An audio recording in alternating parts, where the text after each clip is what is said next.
Welcome to this episode of the Harpreet Singh Show. In today's segment, we're going to talk to Mr. Harinder Singh. He's the founder of Punjab Digital Library and also the Sikh Research Institute. These organizations are trying to create awareness amongst the youth especially and also amongst the mainstream also that what does Sikhism stand for. And as we have just celebrated Canada Day and also we're going to celebrate the Declaration of Independence in the United States, what we need to learn from that. Let's talk about that and where do we stand as far as the North American Sikhs are concerned. What do we need to know more about it? Let's welcome Harinder Singh to the program. Welcome Ji Anu. Guru Fateh Ji. Guru Fateh Ji. So Sabto we'll like to start today. Let's talk in English only because I would like to cater this to the youth only. Sure. When we talk about the North American identity, the diaspora of the Sikhs over here, you have been interacting with them for a long time. Of course, you go all across the world and talk to the people on various issues. So today, let's focus on North America, and especially as we have just celebrated Canada Day and also in the United States, we are celebrated the Independence Day over there. What do we need to learn living over here? Are we interacting much with the mainstream? Are we just concerned only about our issues, or also we are taking interest in the mainstream issues also? Sure. I think since you invoke Canada Day and the American Independence Day, one thing we should become more focused about is that what is the foundational principle of these countries? There are reasons why these were founded. There was a reason to become different than the other European ideas which are available. And just like in America, there is a constitution or there's a Bill of Rights, you guys have a charter here. They guarantee certain freedoms for people. Right. And when we come to these countries, and Sikhs came here in late 1880s to 1890s, we've been here about 125 years now. What contributions we need to be having in these communities? We already are celebrating 100 years plus. Right. In addition to that, how do we bring our independent modus operandi in these countries and become part of the larger social fabric? I think those are the two fundamental questions. Right. What do we bring to the table? And as we have been bringing, in addition, how should we be operating so we are not constricted, we are not fearful about even having a dialogue, whether the issue has to do with the local elections which happened in BC or the elections which might take place in India in a year and a half. So these countries, I think, give us platforms to have a dialogue in a more constructive manner. And also we need to bring the integration of Sikh ideals with Canadian and American ideals. Right. So before we talk about the Sikh ideals, if we could talk in general terms about the ideals for which these countries stand for, the principles of democracy, the principles of freedom of speech and respect and also inclusion. So if you could just talk to me about this particular thing, that as to the basic principles, are they being followed today? Has there been some change in that because of the taint of terrorism? How is that affecting these ideals? So, ideals are ideals. It requires the representatives of the people and the people themselves to make sure the ideals are maintained. So within last week, if we look at it, or 2 weeks, even America has gone through its own showdown with NSA and Snowden and earlier Julian Assange. If you ask me, the American exceptionalism is what these people have done. Right. It's, what Eric Snowden has done. But in the name of, as you mentioned, in a post 9/11 world, and this happened, by the way, even when slavery was being outlawed 150 years ago. Right. Abraham Lincoln wasn't a popular leader as he is today. And I'm bringing that example because a lot of what he did is you look at the newspapers at the time, his own party, nobody liked him. Editorials were being written about him because he's doing a wrong thing. Right. But he was following the ideals of the country, and it takes a while for people to appreciate the ideals as well. Right. So similarly, there's a constant challenge that in whatever era we live in 2013, how do we implement Native American rights in this country, which we have violated? How do we integrate, even dealing with Air India's tragedies which took place where the innocents were killed, but how the spinning of the governments occurred to put the blame on one community or the other. Right. We have to deal with all these things. And if the countries like America and Canada provide us platforms to have an open dialogue, how come the hearings are and the deliberations which happen on these things are not getting public? Right. That's the kind of question we should be raising. The reason I correlate both of these with Sikhs is, our ideals are also very similar. Right. Gurus were after creating open and inclusive societies. Gee. That's what, they did not just give a blueprint for it. They actually established that 300 years ago. This inclusion principle, this idea of fighting domination, whether it's a religious or political domination, this creation of egalitarian societies where equal rights, economic, political, social rights are being established. This was a blueprint, and a reality established in South Asia by the gurus, Sikh gurus. And in these countries, these experiments took place as well. In 2013, now we have quote unquote the American project or the Canadian project. And what I'm saying is Sikhs need to be sitting and interpreting their ideologies in the realities of Canada and America and creating a new blueprint for the second decade of this century. Right. Now, as far as the ideals of the Americans and the Canadians are concerned, you have talked about that. Let's focus on the Sikh ideals now. Yeah. Of course, the gurus, as you said, they were open-minded and they wanted a society whereby there was freedom of thought and freedom of expression also. Yes. And wherever there was dominance and people tried to subvert somebody's thoughts, they used to come forward and fight against it. Right. And wherever their need arose, they came and stood for the principles. But today, what are we finding in the Sikh community? What are we finding in the Sikh ideals? Though we are lavishing and we are praising those ideals, but has that sense prevailed in us that we are following them also? Or we are just, it's a kind of a walking is something different and talking is something different? So again, you know, we can say the same thing about the larger mainstream fabric of North American society. How much are they following the Canadian American ideals? Right. You know, right now in the world, we are seeing George Orwell's 1984 coming into play, that Big Brother is watching everything. So how are these even open societies? My point is, you will always have a degeneration of ideals, Right. because people like you and me and our representatives choose not to follow, and or we don't hold them accountable. So Sikhs are going through that as well. Right. People who are supposed to be upholding it and transferring these values, they themselves have become exclusivists. Right. So anyone who has power, relatively speaking, of whatever level, nobody likes to share it. So Sikhs are going through the same thing. We need to reinvent what our gurdwaras are. We need to rediscover what institutions we're supposed to be developing. So not only are we benefiting the second generation, third and fourth generation Sikh Canadians or Sikh Americans, but we bring our ideal. What is our system of rehabilitation for torture, for example? Right. You know, because our troops, Canadian and American troops, are involved in it. So we should be thinking about that. How do we bring women's issues to the forefront, which even the Western world talks about? Right. But there have been studies both in US and Canada as recent as 2 months ago that the compensation for women in the workplace in the corporate world does not equate to the compensation of men. For men, yeah. So we face the same things in our gurdwaras. We talk about women are equal, but we don't see them in Panj Pyaras or in the part of our committees. Right. This is a continuous process.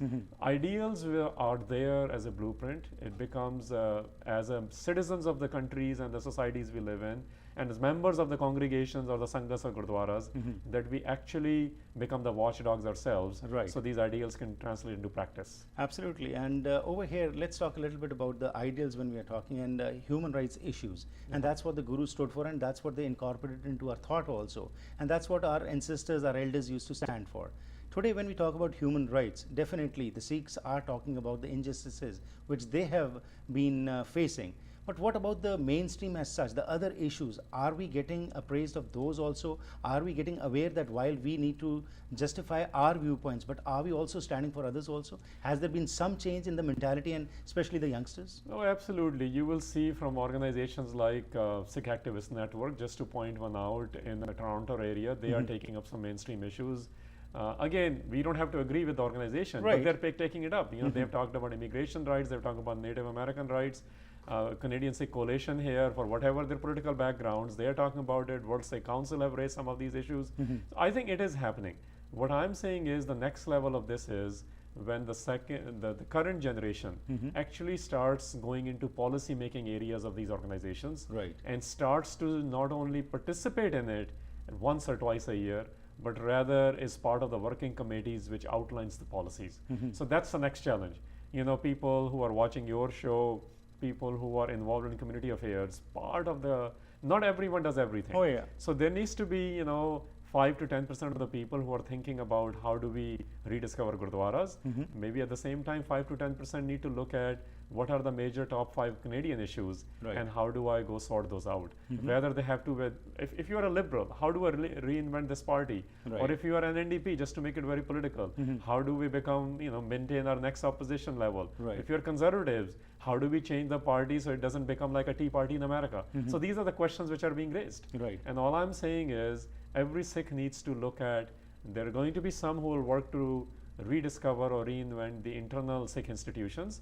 At the same time, people need to look at Canadian institutions, and some Sikhs should play a role in it. So when you talk about the rediscovering and reinventing of that particular kind of ideals, thoughts, especially amongst the youngsters, and you mentioned a few organizations also which have come forward. As far as the mainstream Sikh diaspora is concerned, how much impact this reinventing is having on their thought? Are we coming out of our Gurdwara politics? Are we coming out of that particular mentality? Or because as we know that these Gurdwaras were not just centers for praying, but these were centers whereby socio-economic issues were also discussed. Sure. And you talked about the women issues, you talked about other issues. Just recently we found again in Surrey there was a murder whereby a husband and wife, just because domestic violence, it was, you know, these issues, are we trying to bring them forward and how much are we aware? We would like to talk about this after this short break. Sure.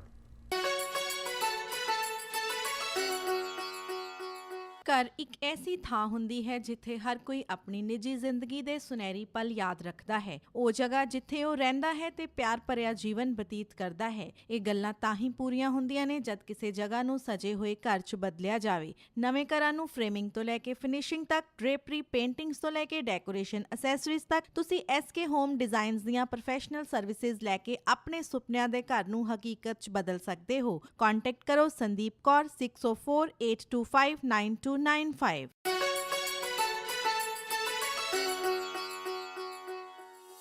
Once again, welcome back. We are talking to Harinder Singh, who is the founder of PDL and also Sikh Research Institute. He's raked up various issues which we need to think about. As far as the mainstream is concerned and the Sikh diaspora is concerned, how much interaction are we having? How much are we going out and trying to understand the basic issues as Canadians or Americans we face? Are we just concerned only about our issues only? And also this thought of reinventing and readdressing issues, is it penetrating into our thoughts? Let's talk a little bit about that. Yeah, so before the break I had asked you a question. What is your answer to that? Sure, you know, so there are individual and organizational efforts already doing this. I think one of the things we have to look at is not to have over expectation from every individual. Right. So Sunny Brooklynwala is one example from New York City, and that's what he goes by. He is part of the American mainstream where he's questioning from the leftist perspectives, what are we doing with the right struggle? And he's being featured in a documentary on the diasporic stories. Similarly, we have organizations like Jakara who are trying to do this internally among the Sikh youth. You have local organizations, some of them are focused on Langar or Guru Nanak's Free Kitchen. All I'm saying is, you know, I know in Calgary they have created the wings of the hospitals where they're highlighting the herbal garden from that angle. Right. Those efforts are taking place. I'm not saying that nothing is taking place. What I'm saying is the next level where you're asking about impact. Right. Impact cannot be measured in 5 or 10 years. Impact gets measured on number of lives we affect after 15, 25 years. Right. To get to that level, we need a larger participation in these things. Right. Precursors are there, toddler steps are being taken. The next level is getting engaged in the policy making bodies, Right. where they get to actually define how are average Canadians affected by this, whether it's an education policy, whether it is this, how do we treat the natives, Native Americans or Canadians, you know, First Nations as we call them, Right. whether it's the environmental policy, whether it is the defense or diplomatic policies of the world. Right. Sikhs have provided their opinions at a minute level. Right. All I'm saying is that now we are part of the social fabric. It's time we start getting busy with the policy making bodies. Harinderji, another issue is that after the post 9/11 tragedy, what is happening is whenever any human rights issues are being brought forward, you know, you are being dubbed as a different, you know, it's a different approach which comes forward. And many people get sidelined by that only, that, of course, I want to come forward and talk, but I don't want to also be categorized into a different category whereby I'm just dubbed as someone who is just trying to promote that kind of thought. So what would be your message regarding this particular issue? Well, the thing is this, you look at, you know, Nelson Mandela is in news this week because he is probably breathing his last breaths Right. on this country, or this world rather. Right. But if you look at it, 27 years he spent in jail. He was considered #1 terrorist at the time. He used to even carry a gun on his shoulder, and he used to say, one man, one vote, and that's when I'll put this down. Right.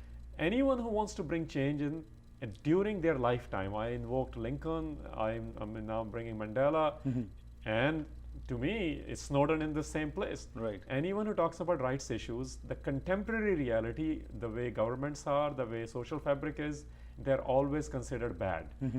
But once they succeed, they become the case studies on what you and I should have been doing. Right. So I think those who want to do this, they need to understand there are calculated risks in these things. They need to work with the liberal institutions who support these endeavors.